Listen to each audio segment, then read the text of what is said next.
प्रधानमंत्री के कुशल नेतृत्व में भारत में ऐतिहासिक बदलाव का साक्षी है। हमें गर्व है कि स्वतंत्रता के इतिहास में पहली बार भारत को संयुक्त राष्ट्र परिषद की अध्यक्षता करने का अवसर प्राप्त हुआ है। प्रधानमंत्री जी ने महामारी के दौरान दूसरे देशों की मदद कर संसार को हमारी विश्व बंधुत्व की भावना का कायल किया है। आबादी की दृष्टि से दुनिया के दूसरे बड़े देशों की जनता को मुफ्त, पूरे देश की जनता को मुफ्त वैक्सीन लगाने का हमने साहसिक निर्णय लिया है। नई राष्ट्रीय नीति आई जिसमें 21वीं सदी का आत्मनिर्भर भारत बनाने का मार्ग प्रशस्त हुआ है। अयोध्या में मर्यादा पुरुषोत्तम भगवान श्री राम जी का पावन मंदिर बन रहा है। हाल ही में राज्यों को ओबीसी जातियों में अपनी सूची बनाने का अधिकार दिया गया है। इसके अलावा जम्मू कश्मीर से धारा 370 व 35A हटाना, सर्जिकल व एयर स्ट्राइक, नागरिकता संशोधन कानून, 3 तलाक की कुप्रथा से मुक्ति, स्वच्छ भारत अभियान, बेटी बचाओ बेटी पढ़ाओ अभियान आदि अनेक युग परिवर्तनकारी कदम उठाए गए हैं। प्रिय प्रदेशवासियों, इस समय हरियाणा प्रदेश में भी तेजी से बदलाव और विकास हो रहा है। हमने व्यवस्था परिवर्तन और सुशासन का जो संकल्प लिया है उसे पूरा करने के लिए हम नित्य नए मील के पत्थर स्थापित कर रहे हैं। हमने वर्ष 2020 को सुशासन संकल्प वर्ष के रूप में मनाया और इस वर्ष को सुशासन परिणाम वर्ष के रूप में मनाया जा रहा है।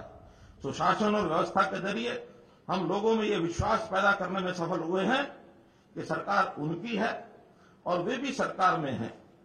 सुशासन से सेवा और भ्रष्टाचार पर रोक के लिए ई गवर्नेंस से गुड गवर्नेंस का जो अभियान हमने चलाया था वह आज परिवार पहचान पत्र तक पहुंच गया है। इस एक ही दस्तावेज के माध्यम से सब सरकारी सेवाएं और योजनाओं का लाभ घर द्वार पर ही मिलेगा। लोगों को कार्यालयों के चक्कर नहीं काटने पड़ेंगे। आपको पेंशन के लिए भी नहीं भटकना होगा। उम्र होगी पेंशन आ जाएगी। आपको योजनाओं के लिए इधर उधर नहीं जाना होगा। जिस योजना के लिए आप पात्र होंगे वह अपने आप आपको मिल जाएगी। कहने और सुनने में ये सपने जैसा जरूर लग सकता है, पर हम इसे साकार करके दिखाएंगे।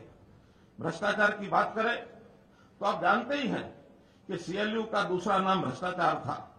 इसके खेल को हमने पूरी तरह ऑनलाइन करके बंद कर दिया है। सरकारी नौकरियों को हमने चुनौती के रूप में मिशन मेरिट में बदला और योग्यता के आधार पर 85,000 युवाओं को नौकरियां दी हैं। हमने कर्मचारियों का तबादला ऑनलाइन कर तबादला उद्योग पर ताला लगा दिया है। हाल ही में हमने आउटसोर्सिंग से जुड़ी सेवाओं में ठेका प्रथा बंद करने के लिए हरियाणा कौशल रोजगार निगम बनाने का निर्णय लिया है। इसी प्रकार कर्मचारियों की सब समस्याओं के निपटान के लिए मानव संसाधन विभाग इसको बनाने की स्वीकृति दी है। हमने कर्मचारियों की एचसीएस और आईएएस पदों पर पदोन्नति को पारदर्शी बनाने के लिए लिखित परीक्षा का प्रावधान किया है। हमने गरीबों के राशन, पेंशन, वजीफों, सब्सिडी में चल रहे गोरख धंधों का आईटी का प्रयोग करके सफाया किया है। सरकारी खजाने में नागरिकों को सहायता देने वाली सैकड़ों स्कीमों को डीबीटी से जोड़ा और पैसा सीधे लाभार्थियों के बैंक खातों में जमा करवाया गया है। जमीनों की रजिस्ट्री में गड़बड़ी को रोकने के लिए रजिस्ट्री के समय प्रस्तुत किए जाने वाले विभिन्न विभागों, बोर्डों व निगमों आदि के अनापत्ति प्रमाण पत्र ऑनलाइन जारी करने शुरू किए। जमीनों के रिकॉर्ड में पारदर्शिता लाने के लिए वेब हेल्थ पूरे प्रदेश में लागू की गई है। परिवहन विभाग में भ्रष्टाचार पर रोक लगाने के लिए ऑपरेशन शुद्धि के तहत डीटीओ के पद बनाए हैं। खनन ठेकों में ई नीलामी और ई रवन्ना स्कीम से पारदर्शिता लाई गई है। व्यवस्था परिवर्तन की इस प्रक्रिया में हमने सरकार कम से कम सुशासन अधिकतम के भाव को मूल में रखते हुए सरकारी लाभ देने में मानवीय हस्तक्षेप को कम किया है। हमने ऐसी नीतियां बनाई कि समाज का कोई भी वर्ग ऐसा नहीं बचा जिसे सरकार की मदद अथवा राहत न मिल रही हो। हमने किसान की आय दुगनी करने के लिए ठोस कदम उठाए। मजदूर की आय बढ़ाने के साथ पेंशन की व्यवस्था भी की। व्यापारी को भी बीमा प्रदान किया। अनुकूल नीतियां बनाकर निवेश को आकर्षित किया। कर्मचारी व उसके परिवार को सामाजिक सुरक्षा दी, महिलाओं को सुरक्षा और शिक्षा व रोजगार द्वारा सशक्तिकरण प्रदान किया, युवाओं को कौशल व योग्यता आधार पर नौकरी दी है, वृद्धों को सम्मान पेंशन व स्वास्थ्य सेवाएं प्रदान की, विवादों के समाधान के माध्यम से हर उस नागरिक को राहत दी जिसका कोई भी मामला किसी भी कारण से सरकारी स्तर पर लटका अथवा फंसा हुआ था। किसी भी संकट के समय हर नागरिक की समय पर मदद के लिए डायल 112 सेवा शुरू की, गरीबों को हर योजना व सेवा में प्राथमिकता प्रदान की। भाइयों बहनों, अंत्योदय के लक्ष्य को हासिल करने के लिए प्रदेश सरकार सबसे पहले उन लोगों पर ध्यान केंद्रित कर रही है जो सबसे गरीब हैं। हमने ऐसे परिवारों का जीवन स्तर ऊंचा उठाने के लिए मुख्यमंत्री अंत्योदय परिवार उत्थान योजना चलाई है। इसके तहत पहले 1 लाख परिवारों की मदद की जाएगी। अब तक 50,000 लगभग परिवारों की पहचान कर ली गई है। हमने हरियाणा में गरीबी रेखा की वार्षिक आय सीमा 1,20,000 रुपए से बढ़ाकर 1,80,000 रुपए तय की है, ताकि ज्यादा से ज्यादा परिवारों को गरीब कल्याण योजनाओं का लाभ मिले। ऐसे परिवारों को 6,000 रुपया मासिक मदद देने के लिए मुख्यमंत्री परिवार समृद्धि योजना चलाई जा रही है। उन्हें प्रधानमंत्री जन आरोग्य आयुष्मान भारत योजना के तहत 5 लाख रुपए तक का वार्षिक मुफ्त इलाज करवाने की सुविधा दी गई है। प्रदेश में सभी कोरोना मरीजों का इलाज व टीकाकरण मुफ्त किया जा रहा है। बीपीएल परिवार के व्यक्ति की महामारी से मृत्यु होने पर उसे 2 लाख रुपए की राशि का एक्स ग्रेशिया अनुदान अथवा जीवन बीमा के तहत प्रावधान किया गया है। इसके अलावा होम आइसोलेशन में रहे लगभग 7,000 मरीजों को भी 5-5 हजार रुपए की आर्थिक सहायता दी है।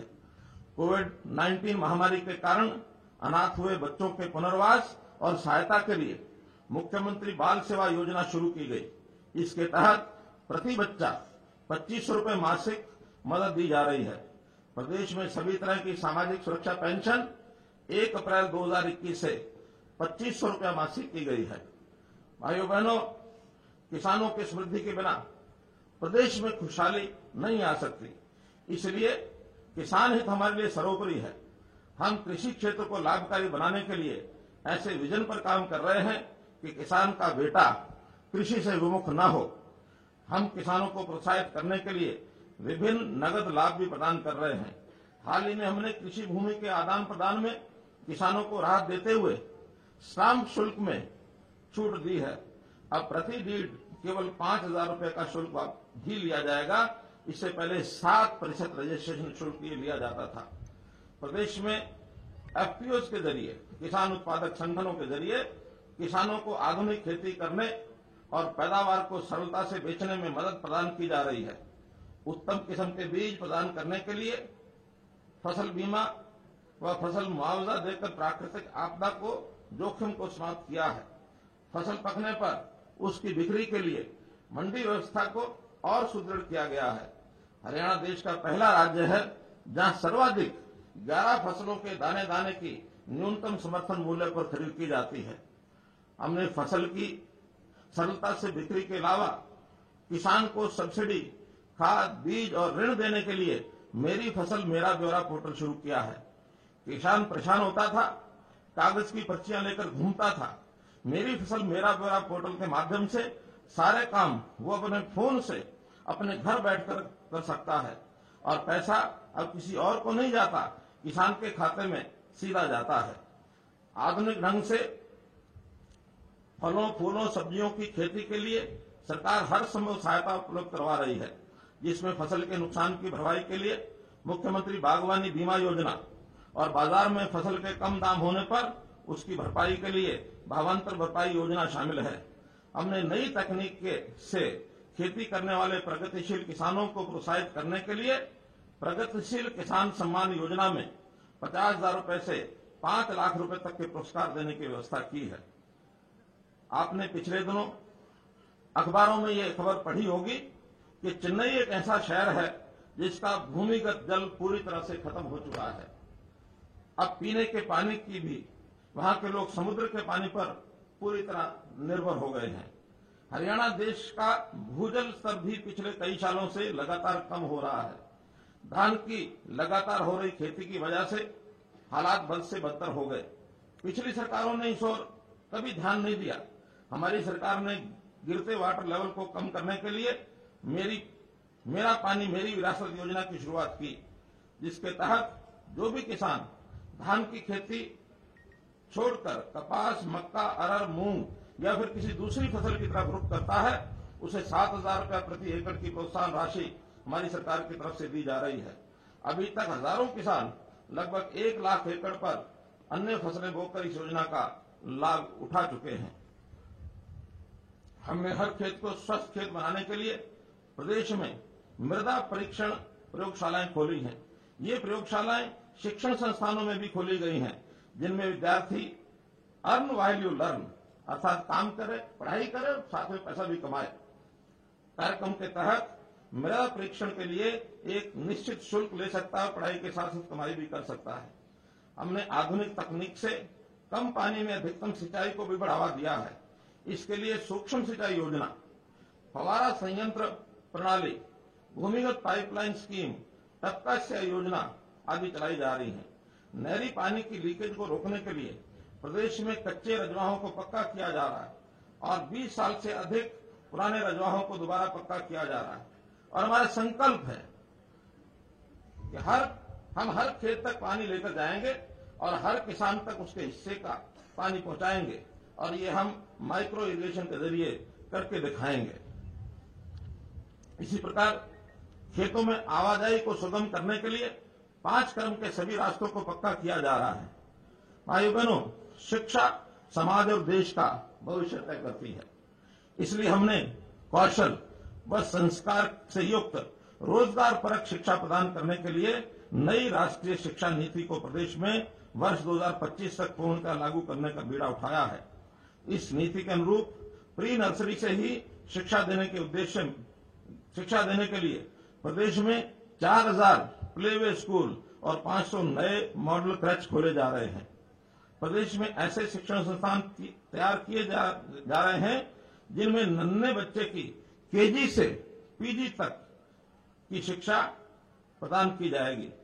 प्रदेश में प्राइवेट स्कूलों की तर्ज पर सुविधाएं देने के लिए 136 नए संस्कृति मॉडल स्कूल खोले गए हैं। हम जानते हैं प्रधानमंत्री श्री नरेंद्र मोदी जी ने आत्म भारत का जो नारा दिया है वह कौशल के जरिए ही साकार हो सकता है। इसलिए हमने स्कूल से लेकर विश्वविद्यालय तक की शिक्षा को कौशल के साथ जोड़ा है। तकनीकी संस्थानों में उद्योगों की जरूरत के अनुसार प्रशिक्षण के लिए उद्योगों के साथ एमओयू जैसे कारगर कदम उठाए गए हैं। हमारे युवा प्रतियोगी परीक्षा में अग्रणी स्थान पर रहे, इसके लिए हमने सुपर 100 प्रोग्राम शुरू किया है। ये गर्व की बात है कि इसके तहत कोचिंग पाने वाले विद्यार्थी आईआईटी मेंस और नीट जैसी राष्ट्रीय स्तर की परीक्षाओं में मेरिट में स्थान प्राप्त कर रहे हैं। युवाओं को सरकारी नौकरी के लिए बार बार आवेदन न करना पड़े, इसके लिए एकल पंजीकरण सुविधा शुरू की गई है। हमने हरियाणा अध्यापक पात्रता परीक्षा की मान्यता अवधि 5 साल से बढ़ाकर आजीवन की है। विदेशों में शिक्षा तथा रोजगार के अवसर तलाश कर रहे विद्यार्थियों के निःशुल्क पासपोर्ट बनाए जा रहे हैं। प्रदेश के युवाओं को अधिक से अधिक रोजगार के अवसर उपलब्ध हो, इसको करवाने के लिए निजी क्षेत्र के उद्यमों में उन्हें 75% आरक्षण ये दिया जा रहा है। इन 75 सालों में ही देश ने ओलंपिक में अपने 100 सालों के इतिहास का सर्वश्रेष्ठ प्रदर्शन किया और मुझे खुशी है कि हरियाणा उसमें अग्रणी रहा। हमारे युवाओं की खेलों में उपलब्धियों का जिक्र आते ही हमारा सीना गर्व से चौड़ा हो जाता है। हरियाणा के खिलाड़ियों ने ओलंपिक, कॉमनवेल्थ, एशियाई खेलों और अन्य अंतर्राष्ट्रीय प्रतियोगिताओं में पदक जीतकर अपनी शारीरिक दक्षता और मानसिक दृढ़ता का लोहा मनवाया है। टोक्यो ओलंपिक में नीरज चोपड़ा ने स्वर्ण पदक, पहलवान रवि दहिया ने रजत और बजरंग पूनिया ने कांस्य पदक जीतकर देश और प्रदेश का नाम रोशन किया है। हॉकी में कांस्य पदक जीतने वाली टीम में हमारे 2 खिलाड़ी सुरेंद्र कुमार और सुमित कुमार शामिल हैं। महिला हॉकी टीम में तो 9 खिलाड़ी हरियाणा की हैं, जिन्होंने अपने दमखम और कौशल से सबका मन जीता है। हरियाणा देश का पहला राज्य है जो पदक जीतने वाले खिलाड़ियों को पुरस्कार स्वरूप सर्वाधिक नगद राशि ये देता है। ओलंपिक में स्वर्ण पदक जीतने वाले खिलाड़ी को 6 करोड़ रुपया, रजत पदक के लिए 4 करोड़ रुपए और कांस्य पदक के लिए 2.5 करोड़ रुपए की राशि और प्रथम श्रेणी की अधिकारी की नौकरी दी जाती है। चौथे स्थान पर रहने वाले खिलाड़ियों को 50-50 लाख रुपए की राशि इस बार दी गई है। जो खिलाड़ी ओलंपिक में देश का प्रतिनिधित्व करते हैं उन्हें 15-15 लाख रुपया नगद पुरस्कार दिया जाता है। हरियाणा ने ही देश में पहली बार ओलंपिक की तैयारी के लिए 5 लाख रुपए की प्रोत्साहन राशि एडवांस देने का भी प्रावधान किया है। खिलाड़ियों के लिए रोजगार सुनिश्चित करने के लिए खेल विभाग में 550 नए पद सृजित किए हैं। इसके अलावा 85 खिलाड़ियों को सरकारी नौकरी प्रदान कर दी गई है। हमने अर्जुन, द्रोणाचार्य और ध्यानचंद पुरस्कार अवार्ड जीतने वाले खिलाड़ियों का मासिक मानदेय बढ़ाया है। तेंजिंग नोर्गे में भीम पुरस्कार विजेताओं को मानदेय देने की शुरुआत भी की है। इसके अलावा खेलों का आधुनिक इंफ्रास्ट्रक्चर भी प्रदेश में विकसित किया है। इसी के बल पर हरियाणा पहली बार खेलो इंडिया प्रतियोगिता इसकी मेजबानी करेगा। प्रिय प्रदेशवासियों, हम महिलाओं को सुरक्षा के साथ साथ उन्हें आर्थिक व सामाजिक रूप से सशक्त करने के लिए प्रतिबद्ध हैं। हमने पंचायती राज संस्थाओं में उन्हें पुरुषों के समान 50% प्रतिनिधित्व दिया है। महिलाओं के उत्तम स्वास्थ्य के लिए मुख्यमंत्री दूध उपहार योजना, प्रधानमंत्री मातृवंदना योजना एवं महिला एवं किशोरी सम्मान योजना लागू की है। मुझे ये बताते हुए खुशी हो रही है कि माननीय प्रधानमंत्री श्री नरेंद्र मोदी जी के बेटी बचाओ बेटी पढ़ाओ कार्यक्रम के परिणाम स्वरूप प्रदेश में लिंगानुपात दर वर्ष 2014 के 871 के मुकाबले अब 921 हो गई है। महिला सुरक्षा को सुदृढ़ करने के लिए पुलिस में उनकी संख्या 15% की जा रही है। प्रदेश में 31 महिला थाने खोलना, दुर्गा शक्ति app, Durga rapid action force, Durga वाहिनी की स्थापना, बलात्कार के आरोपी की सभी सुविधाएं निलंबित करना, पीड़िता की आर्थिक व कानूनी मदद, मामले की 1 माह में जांच, फास्ट ट्रैक कोर्ट, दिन में विशेष पेट्रोलिंग और रात्रि गश्त आदि की व्यवस्था पहले से ही की गई है। भाइयों बहनों, किसी भी देश अथवा समाज की प्रगति के लिए उसके नागरिकों का स्वस्थ होना ये बहुत जरूरी है। इसलिए हमने चिकित्सा सुविधाओं का विस्तार किया है, जिससे हम कोविड-19 महामारी से लड़ने में सफल रहे हैं। इसकी दूसरी लहर में हमने ऑक्सीजन की पर्याप्त व्यवस्था की और मरीजों के घर द्वार पर भी ऑक्सीजन पहुंचाई। अब प्रदेश में 50 बिस्तरों से अधिक के सभी अस्पतालों में पीएसए ऑक्सीजन प्लांट लगाया जाना अनिवार्य किया है। इस महामारी की तीसरी लहर की आशंका को देखते हुए हमने इससे निपटने के लिए सभी प्रबंध किए हैं। हम स्वास्थ्य के क्षेत्र में आयुष पद्धतियों के महत्व को भी समझते हैं, इसलिए हमने आयुर्वेद चिकित्सा पद्धति को आयुष्मान भारत योजना से जोड़ा है। इसके लिए Ayush health and wellness centre स्थापित किए जा रहे हैं। इसके अलावा हम योग को भी बढ़ावा दे रहे हैं। प्रदेशवासियों, मेरे मित्रों, वर्तमान समय में पर्यावरण प्रदूषण हमारे लिए गंभीर चुनौती है। इसलिए हमने पर्यावरण संरक्षण के लिए कारगर प्रयास किए हैं। वृक्ष हमें प्राणवायु ऑक्सीजन देते हैं, इसलिए हमने उनकी सेवाओं का सम्मान करते हुए उन्हें भी पेंशन प्रदान की है। 75 साल से अधिक आयु के वृक्षों के रखरखाव के लिए प्राणवायु देवता पेंशन स्कीम, इसके तहत 2500 रुपए प्रतिवर्ष प्रति पेड़ पेंशन का प्रावधान किया है। पर्यावरण संरक्षण के लिए सभी शहरों में ऑक्सी-1 लगाए जाएंगे। पंचायतों की 10% भूमि पर भी ऑक्सी-1 स्थापित किए जाएंगे। ऑक्सीजन की खेती करने वाले किसानों को जल्द ही कार्बन क्रेडिट स्कीम का लाभ दिया जाएगा। आप जानते हैं कि कृषि के साथ साथ उद्योग भी हमारी अर्थव्यवस्था का मूल आधार है। रोजगार सृजन में भी उद्योगों की अहम भूमिका है। मुझे गर्व है कि मुझे भारतीय साहित्य में सूर्य के समान माने जाने वाले महाकवि संत सूरदास जी को जन्म देने वाली पावन धरा पर आज तिरंगा फहराने का अवसर मिला है। ये महान सूफी संत बाबा फरीद की भी भूमि है, जिन्होंने इसे वर्ष 1607 में बसाया था। यही वह शहर है जहां देश विभाजन की विभीषिका को झेलते हुए लाखों लोग पुरुषार्थी समाज के रूप में एनआईटी क्षेत्र में आकर बसा है। प्रधानमंत्री श्री नरेंद्र मोदी जी ने 14 अगस्त को प्रतिवर्ष विभाजन विभीषिका दिवस के रूप में याद करने की घोषणा की है।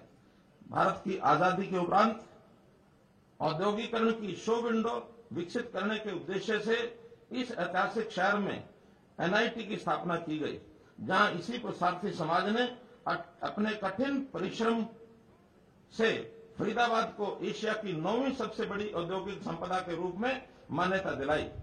इन उपलब्धियों के लिए मैं यहाँ के उद्योगपतियों, व्यापारियों व कामगारों सहित सब नागरिकों को बधाई देता हूँ।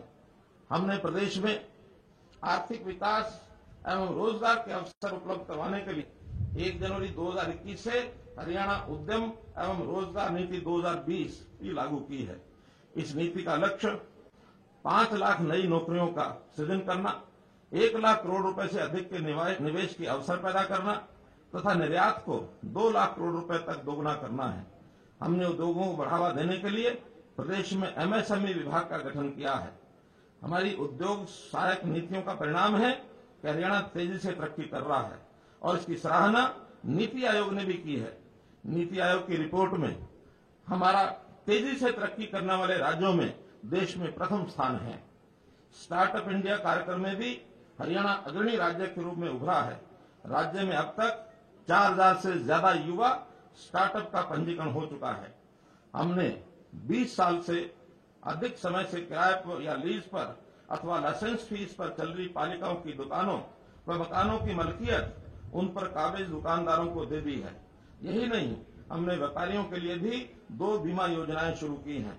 प्रिय प्रदेशवासियों, पंचायतें गांव की सरकार मानी जाती है, इसलिए हमने प्रदेश में पढ़ी लिखी पंचायतों का ऐतिहासिक फैसला लिया। हमने उन्हें अनेक अधिकार भी दिए। उन्हें स्वच्छता, जल संरक्षण, फसल अवशेष जलाने में कमी लाने जैसे विभिन्न कार्यों पर निगरानी रखने की शक्तियां प्रदान की हैं। उन्हें गांव में शराब का ठेका खोलने या न खोलने की शक्तियां भी दी हैं। हमने पंचायती राज संस्थाओं के सब प्रतिनिधियों को पेंशन देकर उनका सम्मान भी बढ़ाया है। पंचायती राज संस्थाओं में और सुधार के लिए मतदाताओं को राइट टू रिकॉल का अधिकार भी दिया गया है। पंचायती राज संस्थाओं में महिलाओं को समान प्रतिनिधित्व और बीसीए वर्ग को 8% प्रतिनिधित्व देने का काम भी किया गया है। इसी प्रकार सभी नगर निकायों को शक्तियों के विकेंद्रीकरण के लिए कई कदम उठाए हैं। इस दिशा में शहरी निकायों को मजबूत करने के लिए हमने मेयर का चुनाव ये सीधे ही करवाया है। हरियाणा के सबसे अग्रणी औद्योगिक जिले फरीदाबाद की पहचान पिछले कुछ दशकों में धीरे धीरे खत्म हो रही थी। फरीदाबाद को एक बार फिर से औद्योगिक नगरी के तौर पर पहचान दिलाने के लिए और इंफ्रास्ट्रक्चर के विकास के लिए हमने फरीदाबाद म्यूनिसिपैलिटी डेवलपमेंट अथॉरिटी बनाई है, जिसके सुखद परिणाम मिलने भी शुरू हो चुके हैं। गुरुग्राम की तरह मानेसर भी कंपनियों के लिए बड़ा हॉट डेस्टिनेशन बन रहा है। वहां पर गुरुग्राम की तुलना में सस्ती जमीन उद्योगों को मिल रही है। गुरुग्राम की तरह मानेसर में भी अपार संभावनाएं हैं। गुरुग्राम की तर्ज पर मानेसर का भी विकास हो, इसके लिए हमने उसे नगर निगम का दर्जा दिया है। नगर निगम बनने के बाद वहां के विकास की गति बढ़ेगी। इसी प्रकार पंचकुला की भी अलग डेवलपमेंट अथॉरिटी ये होगी। पंचायती राज संस्थाओं और शहरी स्थानीय निकायों की वित्तीय स्थिति मजबूत करने के लिए संपत्ति के पंजीकरण और लगाए गए स्टाम्प शुल्क का 2% राजस्व उन्हें प्रदान किया गया है। भाइयों बहनों, हम जानते हैं कि विकास का रास्ता गांव के गलियारों से होकर गुजरता है, इसलिए गांव का विकास हमारी सर्वोच्च प्राथमिकता है। हम माननीय प्रधानमंत्री जी श्री नरेंद्र मोदी जी के ग्रामोदय से भारतोदय नारे को मूर्त रूप देने में लगे हैं। हमने ग्रामीण क्षेत्रों को डिजिटल बनाने के लिए ग्राम दर्शन पोर्टल शुरू किया है।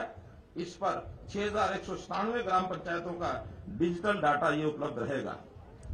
ग्रामीणों को उनकी संपत्ति का मालिकाना हक देने के लिए सभी गांवों को लाल डोरा मुक्त करने की योजना चलाई है, जिससे बाद में प्रधानमंत्री स्वामित्व योजना के नाम से पूरे देश में लागू किया गया है। भाइयों बहनों, हरियाणा बहुत आगे बढ़ चुका है, आर्थिक सामाजिक बदलाव के लिहाज से भी और हकदारों की जन जागृति के लिहाज से भी। इसलिए जब कोई सरकार मिशन मोड में काम करती है तो उस प्रदेश के नागरिकों में भी एक ऐसी ऊर्जा और उत्साह का संचार होता है जिससे अव्वल आने की चाहत पैदा होती है। हमारा लक्ष्य बस यही है, हरियाणा का युवा, हरियाणा का किसान, हरियाणा के उद्यमी, हरियाणा के शिल्पकार और सीमाओं पर खड़ा देश का हर 10वां जवान जो हरियाणा से है अव्वल आने और तरक्की करने की चाहत से लबरेज रहे। हमने हरियाणा को अव्वल बनाने के लक्ष्य को ध्यान में रखकर ही जो स्वर्णिम निर्णय लिए हैं, जिनके सुखद परिणाम भी अब सामने आ रहे हैं। ये ऐसे कुछ नए परिवर्तन हैं जो भविष्य में हरियाणा को अति विकसित राज्य बनाने में महत्वपूर्ण भूमिका निभाएंगे। मुझे विश्वास है कि इनसे हरियाणा सभी क्षेत्रों में अग्रणी राज्य बनेगा। आइए आज आजादी के अमृत महोत्सव पर हम अपनी महान सांस्कृतिक परंपराओं और उच्च नैतिक मूल्यों पर चलते हुए देश और प्रदेश की अधिक स्वच्छ, स्वस्थ, समृद्ध, सशक्त व विकसित बनाने के लिए कठोर परिश्रम करने का संकल्प दोहराएं। अंत में मैं आप सबको आजादी के अमृत महोत्सव की पुनः शुभकामनाएं देता हूं। मैं पूर्व प्रधानमंत्री भारत रत्न स्वर्गीय अटल बिहारी वाजपेयी जी की कविता की पंक्तियों से अपने संबोधन को विराम दूंगा। ये कविता चुनौतियों से निपटने व प्रगति के पथ पर आगे बढ़ने के लिए प्रेरित करती है। उन्होंने अपनी कविता में बोला है, बाधाएं आती हैं आए, बाधाएं आती हैं आए, घिरे प्रलय की घोर घटाएं, पांव के नीचे अंगारे, पांव के नीचे अंगारे, सिर पर बरसे यदि ज्वालाएं, निज हाथों में हंसते हंसते आग लगाकर जलना होगा, कदम मिलाकर चलना होगा। मेरे साथ मिलकर 3 बार बोले, जय हिंद, जय हिंद, जय हिंद। धन्यवाद। हरियाणा की हर अपडेट के लिए बेल आइकन दबाएं और सब्सक्राइब करें सिटी लाइव हरियाणा। फेसबुक पर भी हरियाणा की हर अपडेट के लिए सिटी लाइव हरियाणा पेज को लाइक करें।